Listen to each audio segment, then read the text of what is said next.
Hola, Hola, déjenme bajarle volumen a este otro aparato. bien, tengan muy buenas tardes. Vamos a iniciar la sesión de hoy, eh, disculpándome por no poder activar la cámara, pero la tengo inhabilitada ahorita. Así que vamos a hacer una sesión virtual, pues así, nada más con el audio. Y obviamente voy a compartir pantalla también. Como saben, este... ha habido un pequeño desfase con la fecha del examen parcial, ya que originalmente estaba pensado para hacerse la semana pasada, pero por motivo del duelo institucional ante el fallecimiento de nuestro querido fundador, hubo necesidad de aplazar el examen y trasladarlo para esta otra semana.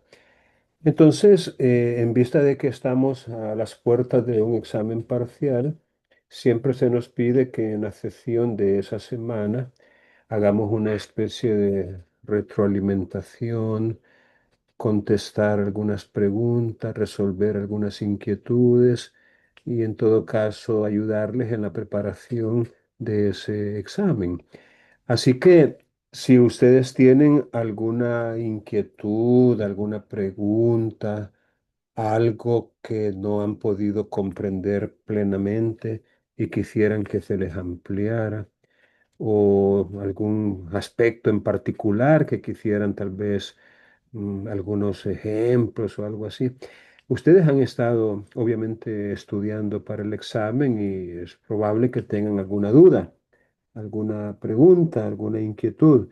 ¿Alguien quiere hacer alguna pregunta? Ahorita es un buen momento para hacerlo.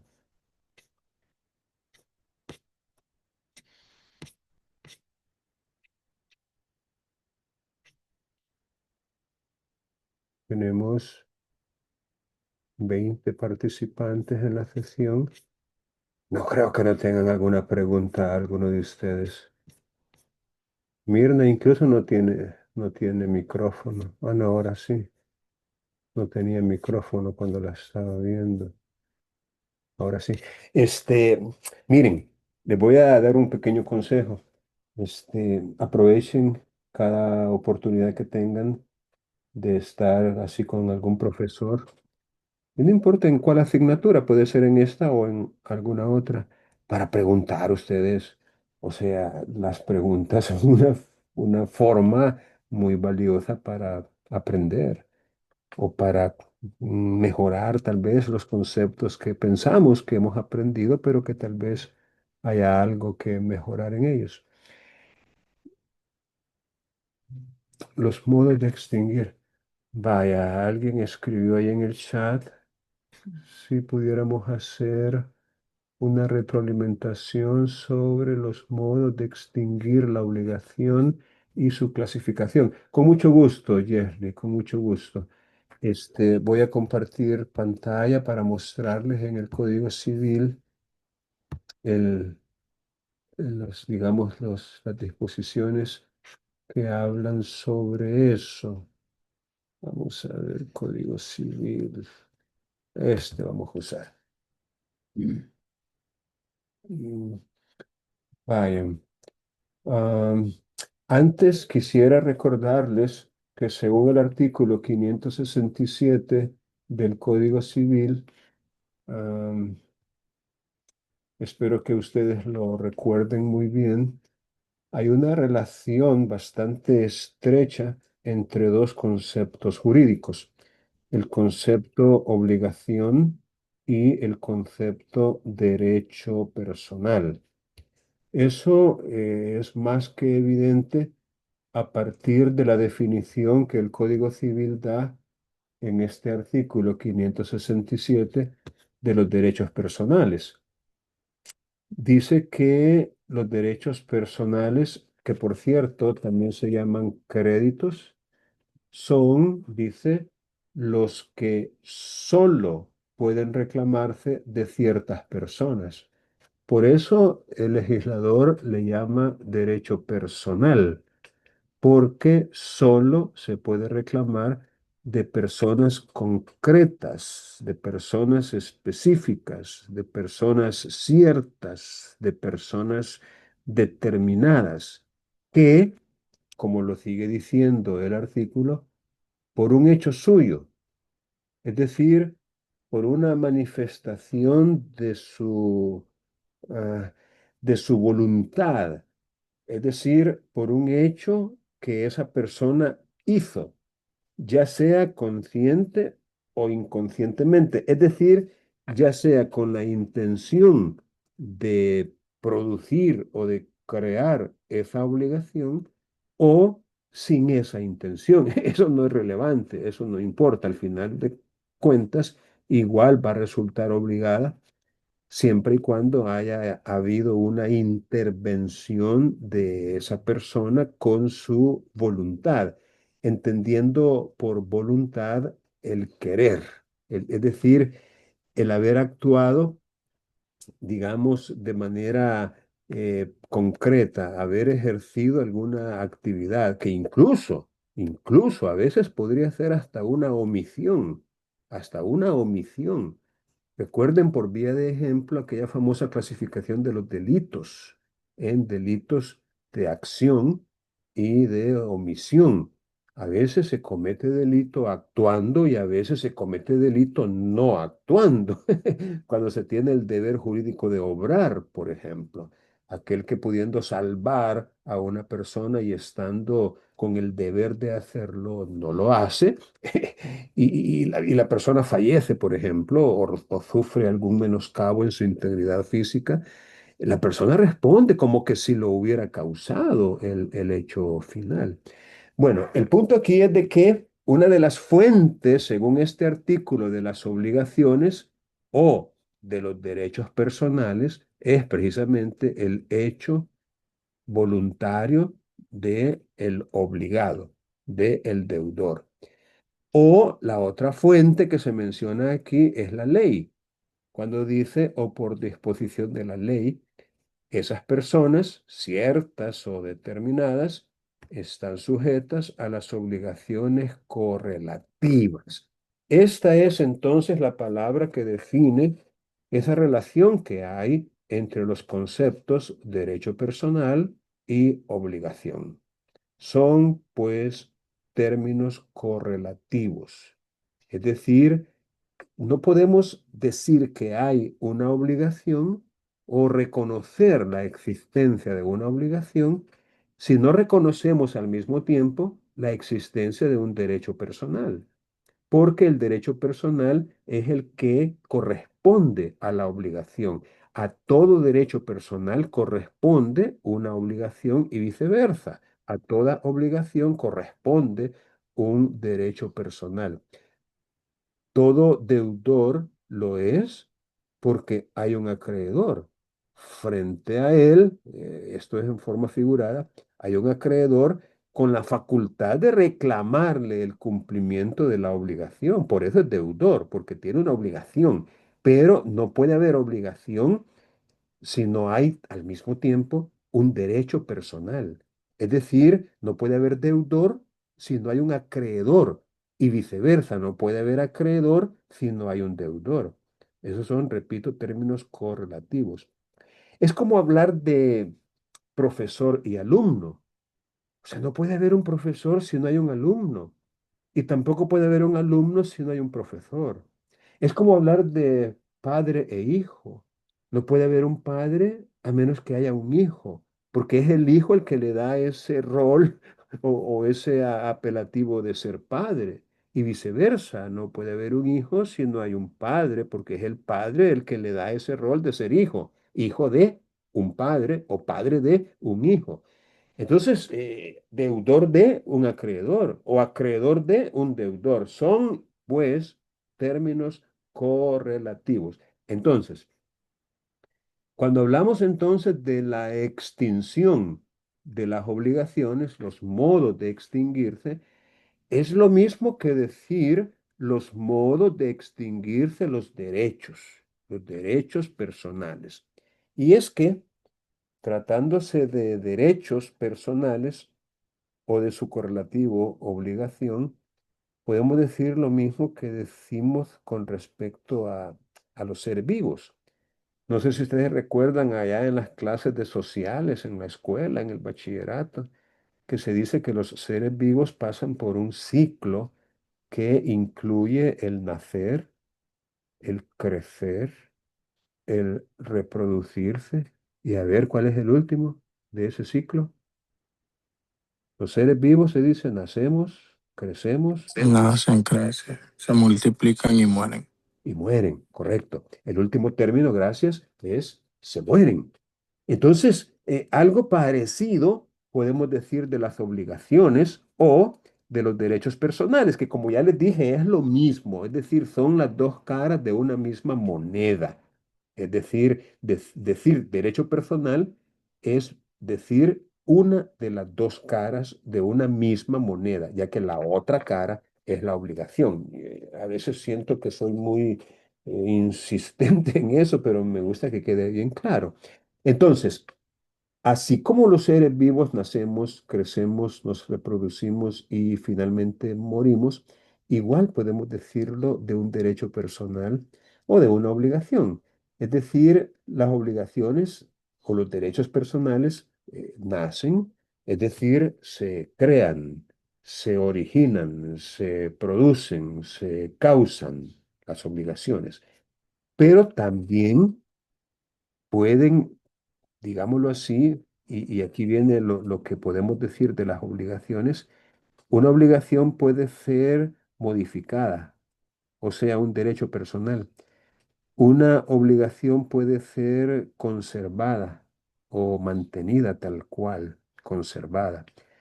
Un derecho personal o su equivalente, una obligación, puede ser transferida.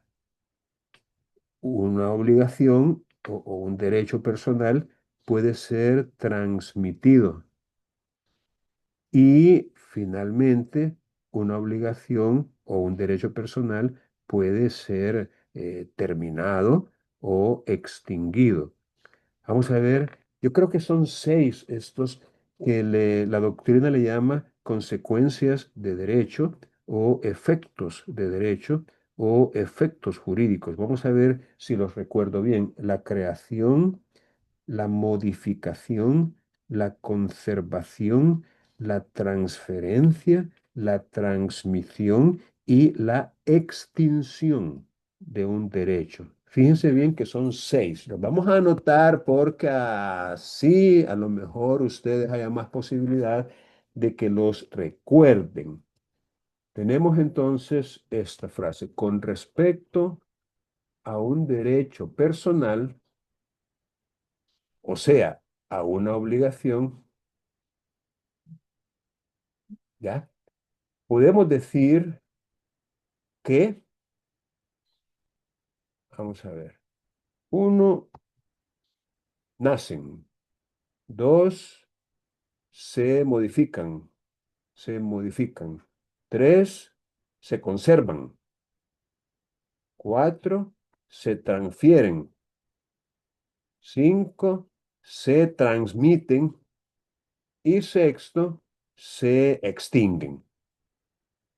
Esto es lo que podríamos llamar el ciclo de vida de un derecho personal. Es decir, aunque no necesariamente, porque un derecho personal podría nacer y luego extinguirse. Es decir, no tiene por qué modificarse, conservarse, transferirse o transmitirse. Así como un ser vivo podría no reproducirse. Podría, perfectamente. Este, pero las posibilidades entonces con respecto a un derecho personal serían estas seis. Que se cree, que se origine, que se produzca, que se cauce o que nazca, que se modifique, es decir, que se transforme, que se cambien algunas de sus cualidades o virtudes o características, términos o condiciones, plazos incluso, que se mantengan tal cual, conservándose a través de cierto espacio o periodo de tiempo, que se transfieran de una persona a otra por acto entre vivos. Aquí tal vez valga la pena hacer una pequeña aclaración en cuanto a la diferencia entre transferir y transmitir. ya que no todos a veces lo tienen claro. Miren, transferir es por acto entre vivos. Vamos a poner aquí entre paréntesis. Y por acto entre vivos significa que ninguno de ellos, ni el que transfiere, ni el que adquiere, se han muerto. Eso es lo que significa por acto entre vivos. Es decir, que ninguno de ellos ha fallecido, que ninguno se ha muerto. Porque cuando uno se muere, ya no se habla de transferencia, sino que ya se habla de transmisión. En otras palabras, la transmisión, a diferencia de la transferencia, es mortis causa. Esa es la forma en que se dice, mortis causa. Traducido a un español, significaría por causa de muerte o en virtud de que una persona se murió. Cuando una persona se muere, entonces estamos hablando de transmitir sus derechos, en el caso de que fuera un acreedor o titular de un derecho real, o sus obligaciones, en el caso de que fuera un deudor. Es decir, ¿soy yo o está temblando? Vamos a hacer una pequeña pausa mientras salgo a la calle. No se vayan, solo es una pausa nada más, porque aquí donde yo estoy está temblando en este mismo momento. No se vayan, solo es una pausa. Bien, vamos a continuar. Este, entonces, les estaba explicando que una cosa es que un derecho personal se transfiera, lo cual es por acto entre vivos, o sea, sin que implique la muerte de nadie, y otra cosa es que se transmitan, lo cual es mortis causa, o sea, por causa de muerte, ya que alguno de ellos, en este caso, el anterior titular, ya sea del derecho o de la obligación, se murió. Lo otro que me gustaría aclarar también de una vez por todas, y ojalá que nunca se les olvide, es que no todos los derechos se transmiten, ni tampoco todas las obligaciones se transmiten por causa de muerte. En otras palabras, hay derechos que si la persona se muere, hasta ahí llega el derecho.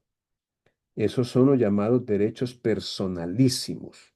O sea, hay derechos que son personalísimos y esos no se transmiten cuando la persona titular de ese derecho se muere, sino que ahí termina, el derecho se extingue.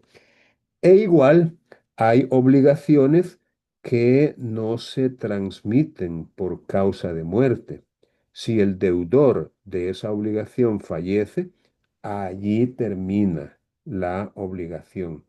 Ojo, no son todas las obligaciones las que se extinguen por causa de muerte, solamente son algunas y normalmente son aquellas obligaciones intuito personae.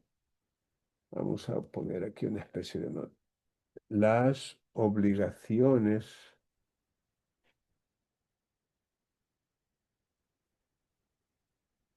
intuito personae, que traducido al español significa contraídas en consideración a la persona del deudor. Fíjense bien, las obligaciones intuito personae, o sea, aquellas obligaciones que se han contraído en consideración a la persona del deudor, ya que eso es lo que significa intuito personae, no se transmiten al morir el deudor, sino que se extinguen. Se extinguen. Las que son, repito, intuito personae, o sea, las obligaciones que se contrajeron en consideración a la persona del deudor. Bueno, dicho esto y como una especie de antecedente, pasemos entonces a recordar cuáles son los modos en que las obligaciones se extinguen. Y para ello basta con remitirnos al artículo 1438 del Código Civil, 1438.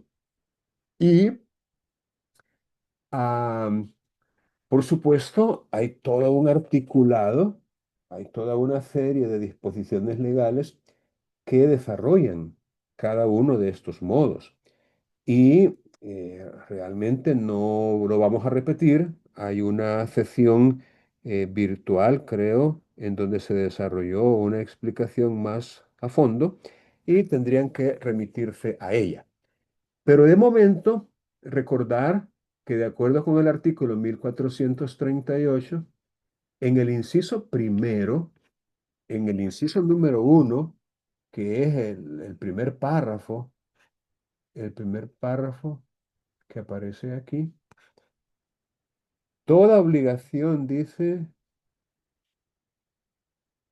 1438, toda obligación puede extinguirse por una convención en que las partes interesadas, siendo capaces de disponer libremente de lo suyo, consientan en darla por cumplida. Fíjense bien, a esta figura, en el artículo 1438, inciso primero, se le conoce como resiliación. Resiliación. Es el modo de extinguirse las obligaciones que consiste en una convención, un acuerdo de voluntades, una declaración bilateral de voluntad, en la cual las partes que han formado parte, que han intervenido, que han creado esa obligación, pues simple y sencillamente deciden de común acuerdo dejarla sin eficacia, dejarla sin existencia, permitir que se extinga por su libre voluntad. Ojo, no es que la van a cumplir, porque ahí estaríamos hablando del pago. Simplemente la obligación se extingue sin cumplirse. Es más, cuando ya se ha cumplido la obligación, es imposible que se resilie. Es decir, es imposible que le apliquemos una resiliación cuando ya se ha cumplido. Para que una obligación se pueda resiliar, es indispensable que no se haya cumplido todavía. Bueno, en eso consiste la resiliación, que por cierto, no es la misma rescisión. O sea, la resiliación no es la misma rescisión. La rescisión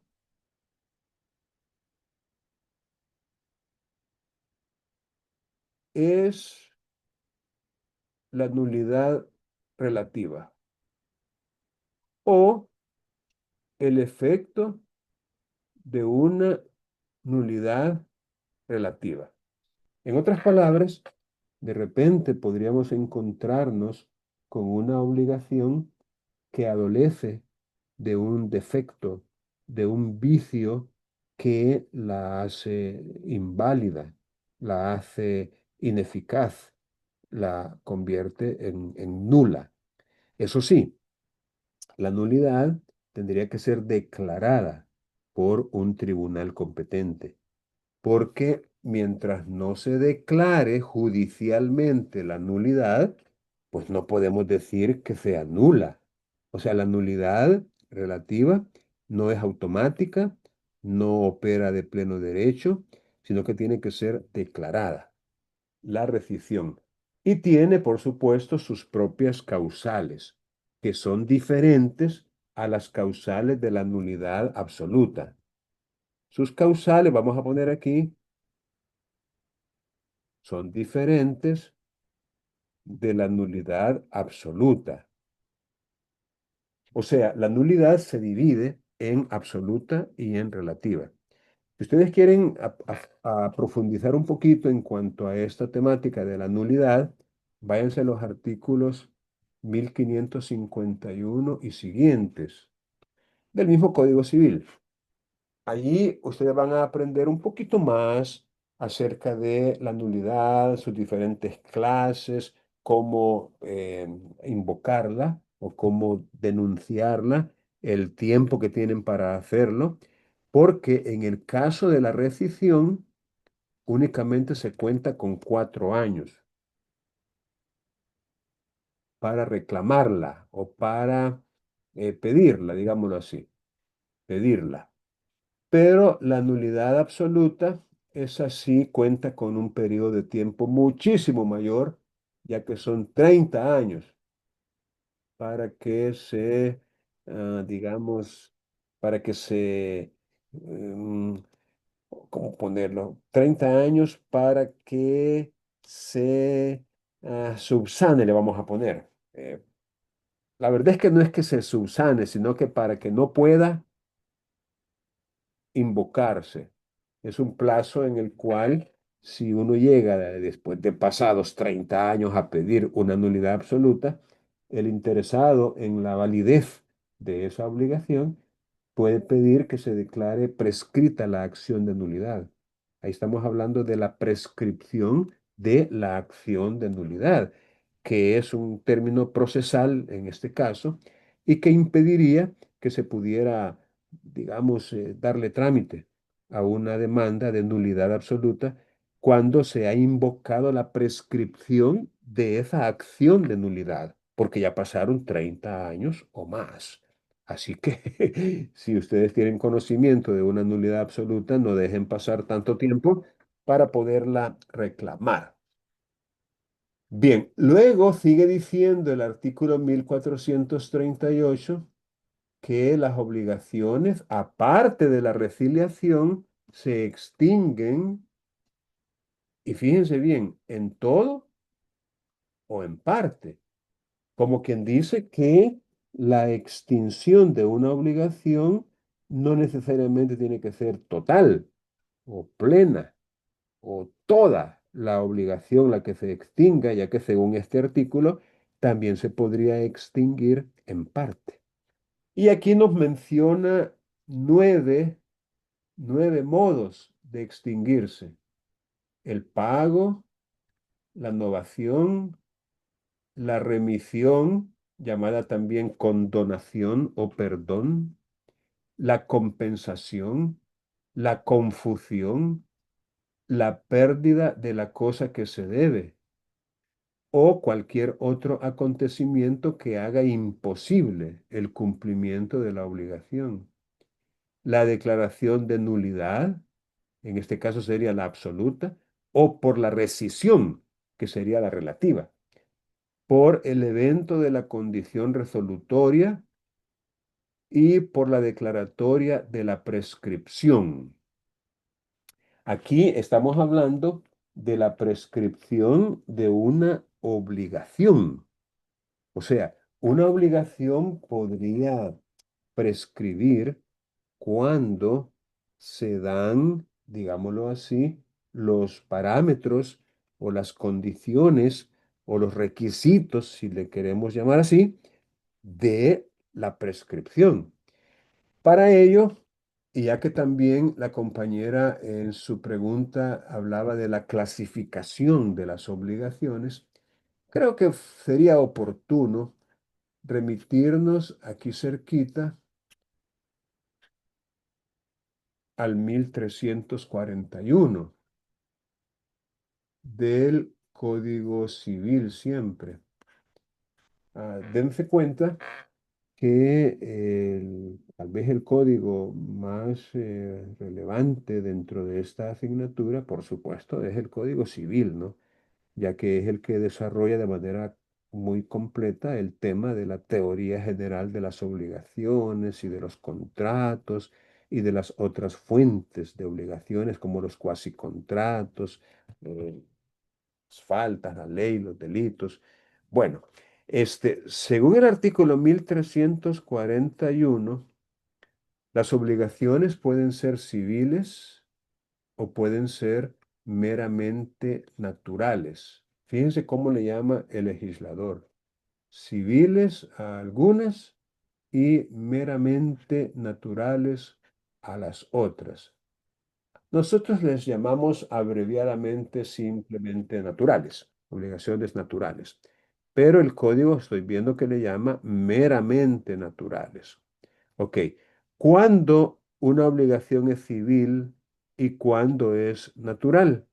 Fácil, lo sigue diciendo el artículo. Civiles son aquellas que dan derecho o acción para exigir o reclamar su cumplimiento.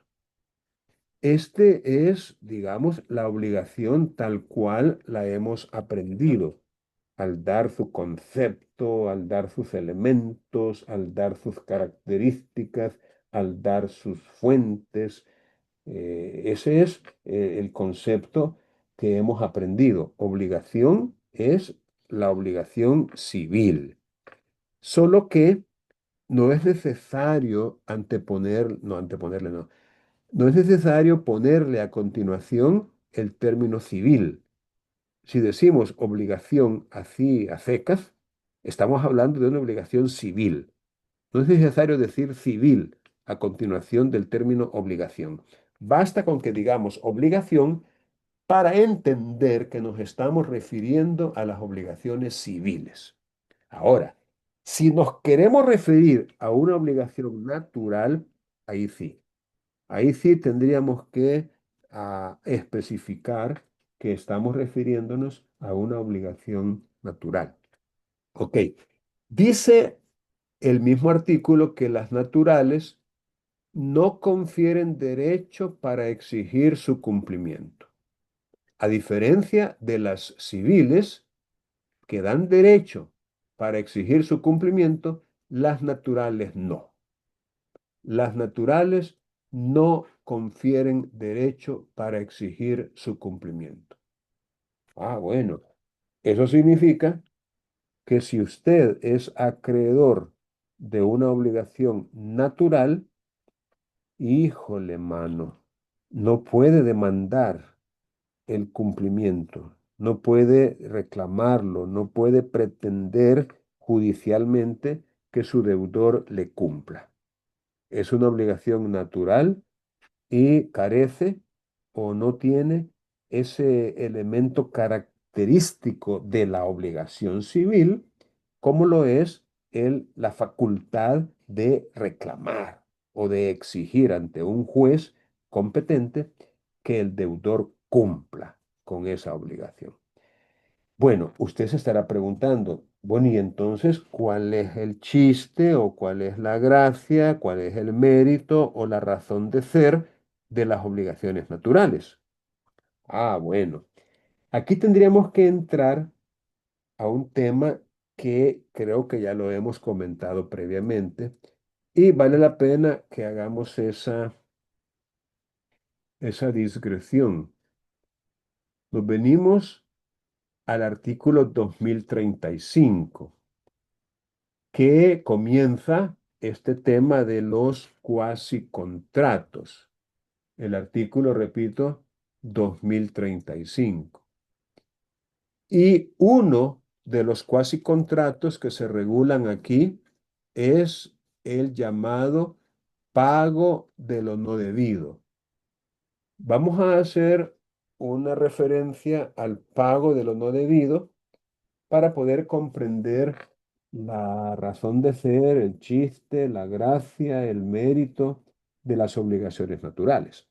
Miren, según el artículo 2046, perdón, 2046, si el que por error ha hecho un pago, por error, prueba que no lo debía, es decir, se hace un pago pero equivocadamente, por error.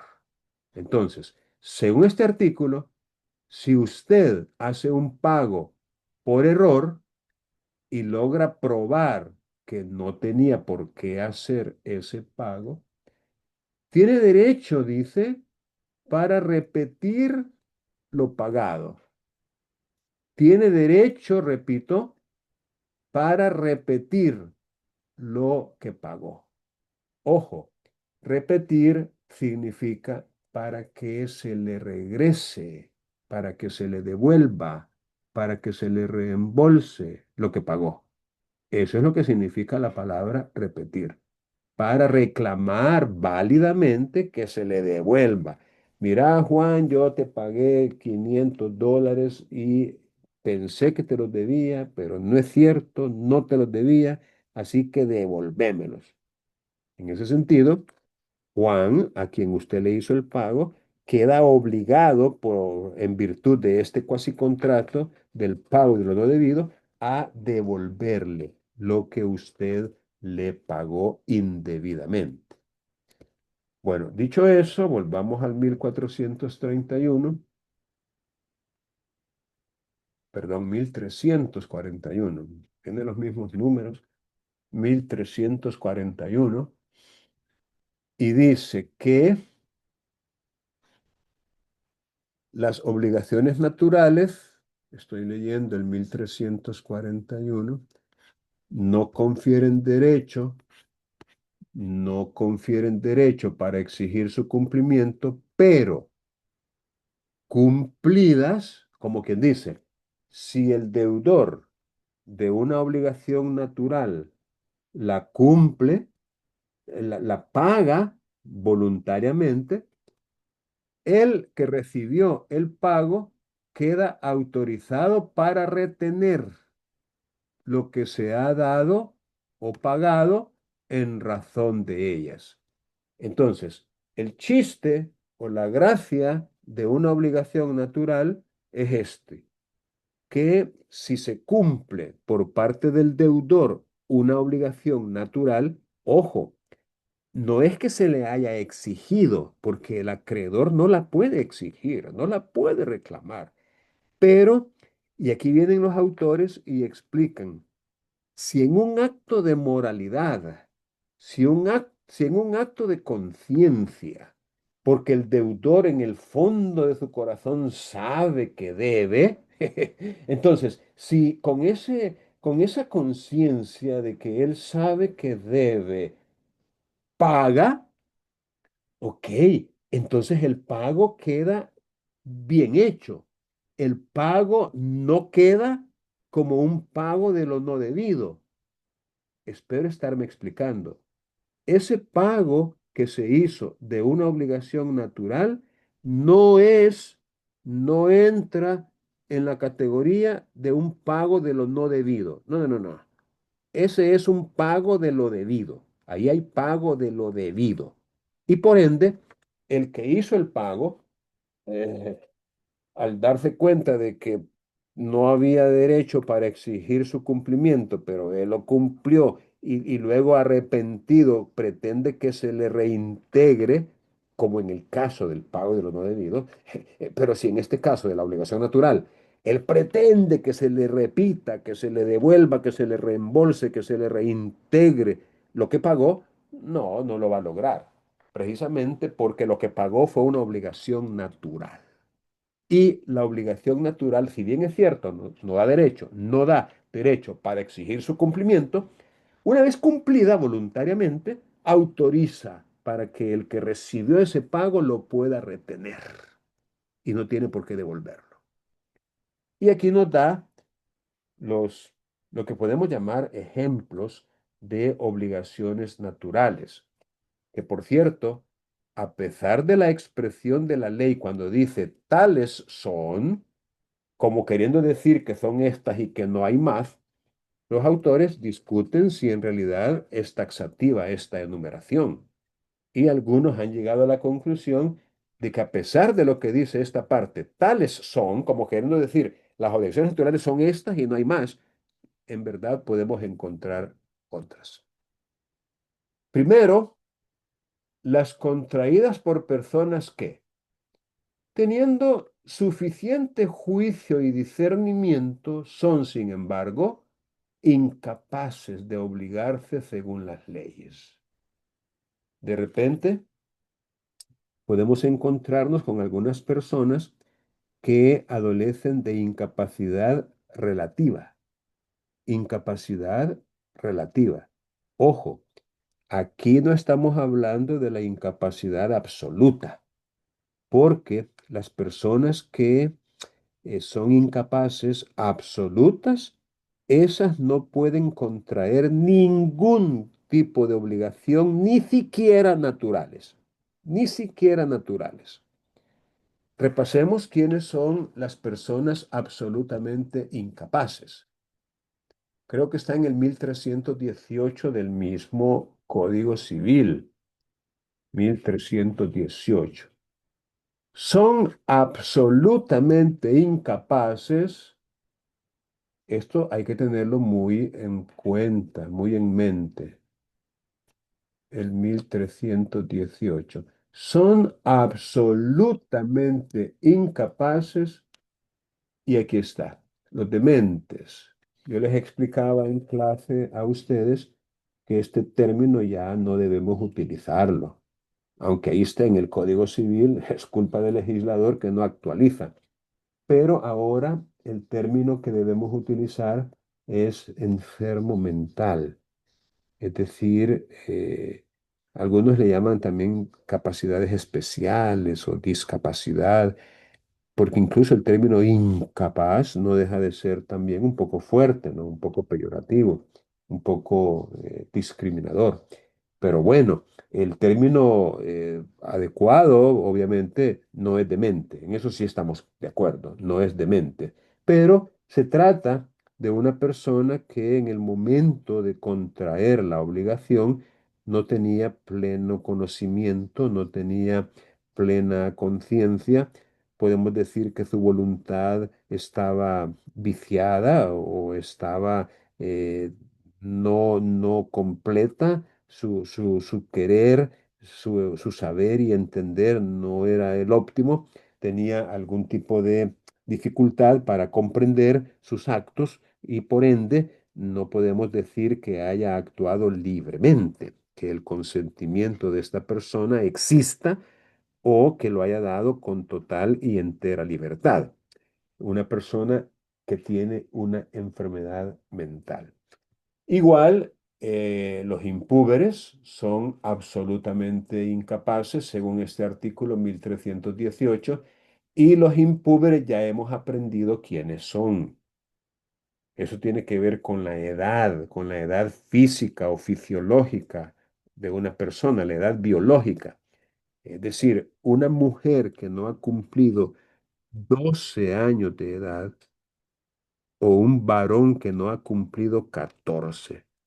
Esos son los impúberes. Y sus actos no producen ni siquiera obligación natural. Y también entra en esta categoría los sordos que no puedan darse a entender de manera indudable. Ok, dicho eso, volvamos al 1341 para enfatizar que las obligaciones naturales son, entre otras, las contraídas por personas que teniendo suficiente juicio y discernimiento, esto tendría que ser determinado, por supuesto, por el juez de la causa.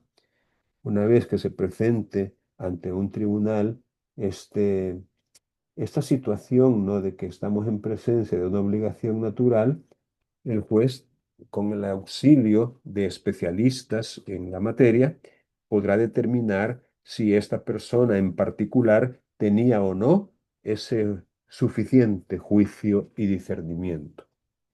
Ah, los menores adultos no habilitados de edad se pone como ejemplo, pero esta figura, y esta es otra muestra de la tardanza legislativa en actualizar las leyes, esta figura de la habilitación de edad ha desaparecido por completo. Miren, les explico. Cuando la mayoría de edad se alcanzaba a los 21, las personas que habían cumplido 18, pero que no habían cumplido 21, seguían siendo menores de edad. Repito, porque la mayoría se alcanzaba a los 21. Entonces, si había alguien que ya había cumplido 18, pero que no había cumplido 21, repito, seguía siendo menor de edad. Pero en ciertas circunstancias, como por ejemplo si se casaba, el matrimonio, podía ser habilitado de edad. O sea, la habilitación de edad era como una prerrogativa, como un privilegio, como una situación de beneficio que se le daba a ciertas personas mayores de 18, pero menores de 21, para poder tener plena capacidad y para poder actuar en la vida jurídica como si fueran mayores de edad, aunque no lo eran. Y no lo eran porque no habían cumplido los 21 todavía. Por supuesto, si alguien había cumplido 21, no necesitaba la habilitación de edad, porque la habilitación de edad no era para los mayores de edad, era para los menores de edad siempre y cuando ya hubieran cumplido 18. Ahora bien, cuando por disposición legal se reduce la mayoría de edad de 21 a 18, que es lo que pasó con la entrada en vigencia del Código de Familia y eso desde el 1994. Entonces ya la habilitación de edad ya no existe, ya desapareció por completo. Otro ejemplo de obligaciones naturales son las obligaciones civiles extinguidas por la prescripción. En ese punto es importante saber que para poder reclamar, para que un acreedor pueda reclamar judicialmente el cumplimiento de una obligación a cargo de su deudor, no tiene, como quien dice, todo el tiempo del mundo. No puede él esperar el tiempo que quiera, que se le antoje para poder ir y demandar el cumplimiento de una obligación. No. Tendría que hacerlo dentro de cierto plazo establecido por la ley, porque si se supera ese plazo establecido por la ley, entonces la acción de cumplimiento, llamémosle así, la acción de cumplimiento podría prescribir si transcurre el plazo de tiempo establecido por la ley. Y eso va a depender también de la clase de obligación, o más bien va a depender del título en el cual conste la obligación, porque si es un título ejecutivo y la obligación se puede exigir por la vía ejecutiva, se tienen 10 años para poderla reclamar. 10 años, cuando la acción para reclamarla es una acción ejecutiva porque el acreedor cuenta con un título ejecutivo. Pero si no tiene un título ejecutivo, entonces la acción que tendría que entablar es una acción, llamémosle común, antes se le llamaba ordinaria, hoy se le llama común, y el plazo es un poco mayor, es de 20 años, 20 años. Pero si transcurren esos plazos, y se pretende, pasados esos plazos, reclamar, el deudor perfectamente puede, como parte de su defensa, argumentar que ya prescribió la acción y que por ende esa obligación debe extinguirse por prescripción. Entonces, si el juez verifica que es cierto, que ya pasaron los 10 años o que ya pasaron los 20 años y que durante todo ese tiempo no se hizo ningún reclamo de esa obligación, entonces el juez, calendario en mano, no va a tener más remedio que declarar prescrita la obligación. Y si la declara prescrita, entonces prácticamente se convierte en una obligación natural. Era civil, pero como no se reclamó en tiempo, pasó a ser natural. Luego tenemos en el ordinal tercero las obligaciones que proceden de actos a que faltan las solemnidades que la ley exige para que se produzcan efectos civiles. Y nos pone un ejemplo: pagar un legado impuesto por un testamento que no se ha otorgado en la forma de vida. Les explico, aunque creo que ya lo hice, pero bueno, vamos a aprovecharnos de la falta de memoria para volverlo a explicar. Miren, un legado, un legado, aquí está el término, miren, legado, es como un regalo que dentro de un testamento se le hace a una persona de un bien singular, de un bien singular como podría ser un cuerpo cierto o una cosa genérica de la cual se ha dado una cantidad, como por ejemplo $10,000 o 5 arrobas de frijoles o 40 quintales de maíz. O sea, son cosas genéricas, pero se está dando una cantidad o un bien específico, un cuerpo cierto, como podría ser el vehículo de estas y estas y estas características, placa, año, modelo, color, marca, etcétera. O un bien raíz, ¿verdad?, que se describe suficientemente. Ese sería un legado. Ok, el legado, obviamente, para que nazca requiere de un testamento, porque solo en los testamentos se pueden instituir legados. Y a la persona beneficiada con un legado se le llama legatario o legataria si fuera mujer, legatario o legataria. Entonces, si en un testamento se impone un legado, o por cierto, el obligado a pagar ese legado es el heredero o los herederos que se hayan instituido por ese mismo testador. Como que dice, sus herederos son los que van a pagar los legados, a menos que esa obligación se le haya impuesto a algún heredero en particular, cuando eran varios. Puede ser que hayan habido 5 o 6 herederos y el testador haya dicho: el legado de un inmueble que tengo ubicado en X lugar, de estas y estas y estas características, se lo dejo a mi sobrino Felipe y quien se lo va a pagar es mi heredero Manuel. En ese caso se le está imponiendo a un heredero en particular y será ese heredero el obligado al pago. Incluso un legado se le puede dejar o imponer a alguien que también es legatario. Todo eso ustedes lo van a aprender en derecho sucesorio, en derecho hereditario, cuando se hable sobre el testamento y todo lo que puede contener. Pero de momento podría ser, fíjense bien, que ese testamento no haya cumplido con todos los requisitos legales para su validez.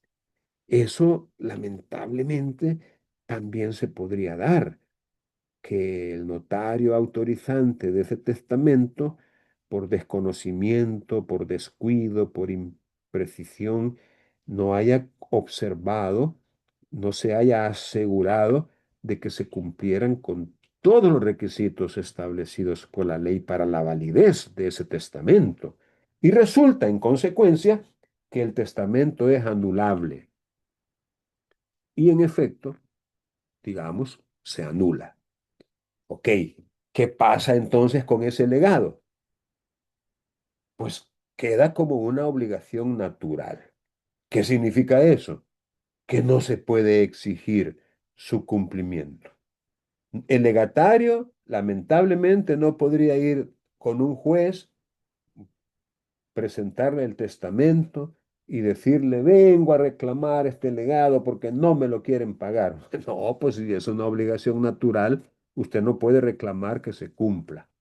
Ahora bien, si el heredero o el legatario o los herederos a quienes se les impuso el pago de ese legado lo cumplen voluntariamente, entonces no pueden después retractarse y decir: ah, no, el testamento se anuló.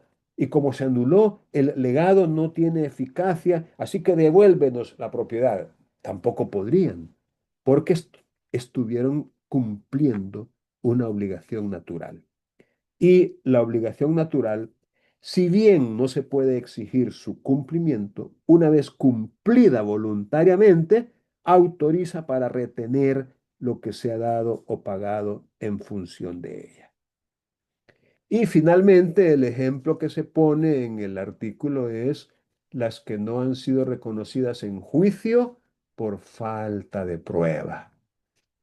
Si de repente usted presentó una demanda reclamando el cumplimiento de una obligación, pero no logró probar que esa obligación existía y por ende se declara sin lugar, se desestima la demanda ya que no se reconoció la existencia de esa obligación por falta de prueba, es otro ejemplo de una obligación natural, en el sentido de que si el demandado en lugar de burlarse de usted, viene y paga, entonces estaría pagando una obligación natural y por ende el acreedor que recibió ese pago estaría facultado para retener lo que se dio o pagó en función de ella.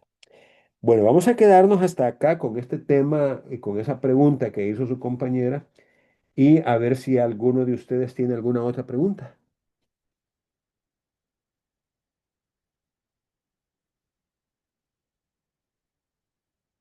Bueno, voy a contar hasta tres. A la una, a las dos y a las tres. Qué bueno, los felicito que no tienen preguntas. Se ve que están bien afilados para ese examen de mañana.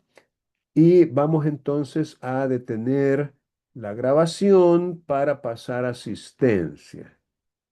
Stop.